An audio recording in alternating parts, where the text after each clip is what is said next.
अपने पिता को कभी ये मत बताना कि मैं जितना कर सकता हूं उतना तुमने नहीं करा, क्योंकि पिता की बराबरी तुम कभी नहीं कर सकते, क्योंकि पिता पिता होता है।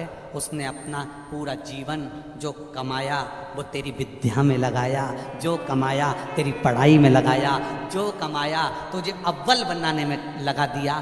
खुद दुकान पर भूखा रह रहकर शुगर की बीमारी कर ली। टिफिन आता था, नहीं खाता था। थोड़े दो ग्राहक और देख लेता हूँ, दो ग्राहक और देख लेता हूँ, थोड़ी देर से खाना खाऊंगा, थोड़ी देर से भोजन करूंगा, थोड़ी देर से रोटी खाऊंगा। दो ग्राहक के चक्कर में मेरे बेटे की फीस जमा करना है। बाहर पढ़ने गया है, मुंबई पढ़ने गया है, पूना पढ़ने गया है, जयपुर पढ़ने गया है, कोटा पढ़ने गया है, जोधपुर गया है, मेरे बेटे की फीस जमा करना है। वो दो ग्राहक ज्यादा के चक्कर में भूखा रहता रहता रहता रहता बीपी और शुगर की बीमारी कर ली। उस पिता की होड़ मत करना जिसने अपने शरीर का एक एक रक्त केवल तेरी जिंदगी बनाने में लगा दिया। उस पिता के ऊपर तो तुझे गौरव उत्पन्न होना चाहिए।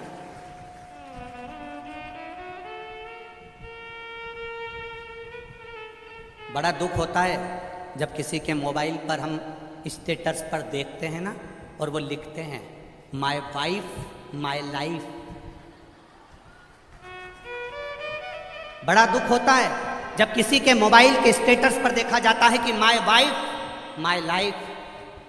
तुम्हारे लाइफ बनाने में तुम्हारी वाइफ ने क्या क्या करा, एक बार पत्र में लिख के तो भेज भेरू, मैं तो इंतजार में बैठा हूं।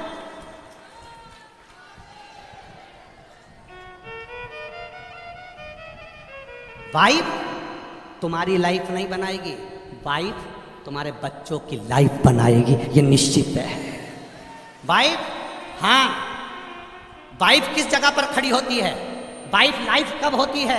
जब तुम बीमार पड़े हो, तकलीफ में हो, कष्ट में हो, कर्जे में लदालूम हो गए, दुख की घड़ी है, और तुम्हारी पत्नी तुम्हारे सामने खड़ी होकर कह दे चिंता मत करना, कर्जा भी हो गया तो मरने की मत सोचना, बीमारी आ गई ना टेंशन मत लेना, मैं तुम्हारे साथ कदम से कदम मिलाकर चलूंगी, चिंता मत करना।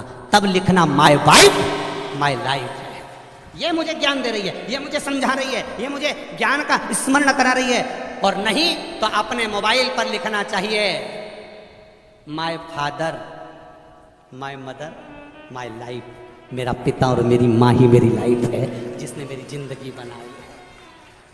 हम तुम्हारी पत्नी का विरोध नहीं कर रहे, क्योंकि हमें तुम्हारी पत्नी का विरोध करना भी नहीं है। जैसी मिली है तुम निभा रहे हो, हम तुम्हारी पत्नी का क्या विरोध करें।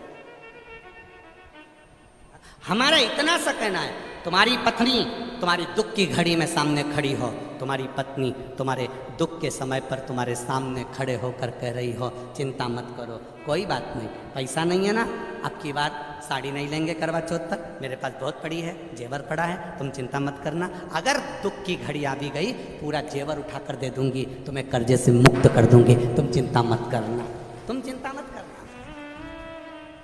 एक बात याद रखना, जब हमारे घर में दुख आता है तब हमारे घर का सोना बैंक में जाता है या दुकान पर जाता है?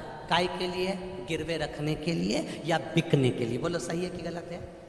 जब दुख आता है तब घर का सोना दुकान पर जाता है, जब दुख आता है घर का सोना सुनार की दुकान पर जाता है। सुनार को पूछता है तुम तो हमारे परिचित हो, ऐसा क्या तकलीफ आ गई जो इतना सारा भाभी का पूरा जेवर लिया है, तुम्हारी मम्मी का पूरा जेवर लिया है, क्या हो गया ऐसा? कहा साहब बहुत कर्जे में हूँ, बहुत दुख में हूँ, इसलिए घर का सोना जो तिजोरी में रखा होता था, अलमारी में पड़ा होता था, उसको मैं दुकान पर लेकर आया हूँ।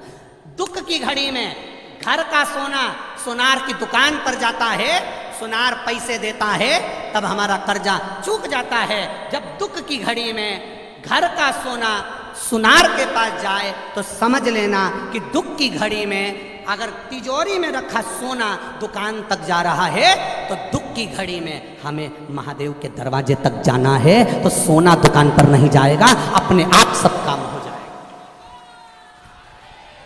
हम दुख की घड़ी में अपनी चैन, अपनी अंगूठी, अपनी मोबाइल, अपना पर्स गिरवे रखी आते हैं, पर हम दुख की घड़ी में महादेव के पास नहीं जाते हैं। बोलो सही है कि गलत है?